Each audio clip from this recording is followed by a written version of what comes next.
CMS 801 is a required course for master's students in the Comparative Media Studies program. They ideally take it in the first semester of their second year.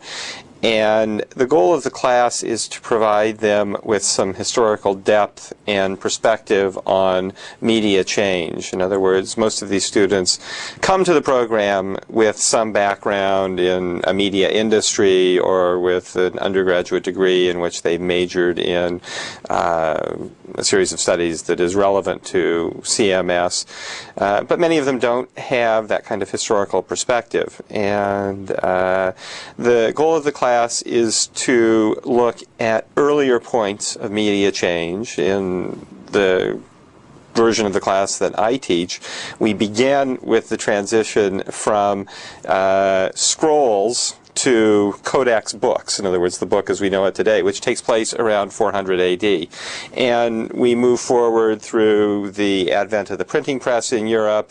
In the 19th century, we talk about the beginnings of photography, radio, various sound technologies, and in the version of the course that I taught, we end with early film. And the point is for students who are hyper aware of media change today as a result of the digital revolution to have a comparative perspective so they can get a better sense of what really is new, revolutionary, radical, and what's been seen and done before. It's kind of the historian's conceit. I'm a historian by training, and it's kind of the historian's conceit to say there are no new things under the sun. Students in this class are evaluated based on their class participation. It's a 3-hour-a-week seminar. It met in the evenings in the fall of 2004, and class participation is absolutely vital. This is not a lecture class. In some instances, particularly in earlier historical periods where students might not have much background, I'll provide maybe a 10 or 15-minute mini lecture to give them the historical context for the readings that we've done. But by and large, it's a discussion.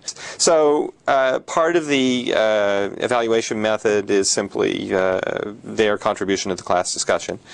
Each student also has the opportunity, either by themselves or sometimes in tandem with another classmate, to lead a discussion. That's probably not the right term, to make a presentation based on that week's readings, which will both summarize and also pose provocative questions to get the discussion rolling.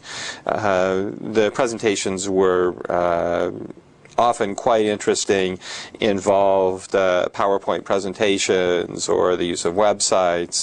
They were multimedia experiences themselves. And then finally, in addition to class participation and the one presentation, the students wrote a 20-page paper at the end of the semester. I offered them the opportunity to submit a final project in some format other than the traditional hard copy paper. Interestingly enough, none of the students took me up on that this term. My goal in teaching the class was always to respect the integrity and the totality of the past, to try to place media change in as much context as possible, and in so doing to think about similarities and differences not just between the media change itself but also between the cultural, social, political, economic context in which these media changes were taking place. Course material of CMS 801 fits into the CMS, the Comparative Media Studies program, in the following way. First of all, remember that this is a graduate level course. By the time the students come to this class, they've already done a year of coursework at MIT. And they have had required courses in media theory and practice, and I believe also in some technological aspects of various media industries. So my goal is really to complement the more contemporary aspects of the class by providing a historical dimension. That's not to say the class is atheoretical. We began, as browsers of the website will see, by reading the book by Walter Ong, Orality and Literacy, The Technologizing of the Word, and that same week we read Marshall McLuhan's Understanding Media Change, two very different perspectives on media, but using them in an effort to provide a kind of theoretical framework, or in some cases just punching bags for us to bounce off of and be in dialogue with for the rest of the term. Well, the sort of day-to-day life of CMS 801 I actually prefer to think of it in sort of weekly units. We have an email discussion list, and in some weeks during the fall 2004 semester that discussion list was quite active, with people exchanging ideas about readings or passing on URLs of articles and things they'd come across online that they thought were relevant to our class discussion. So the discussion continues at perhaps a less intense level outside of the 3 hours that we meet every week as well.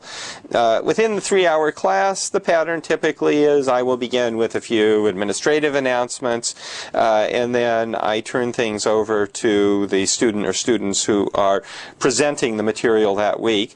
And it was very interesting, the pattern that student presentations took during the course of the term. As the semester went on, the presentations got lengthier and lengthier, and in response, the rest of the students, and myself also, began to intervene in the presentations to ask questions, to say, well, how does this relate to what we read 2 weeks ago? And by the end of the term, the presentations basically were the whole 3-hour session, and it was very hard for the presenters to get a word in edgewise after they had begun their initial presentation. So it was that kind of a class dynamic.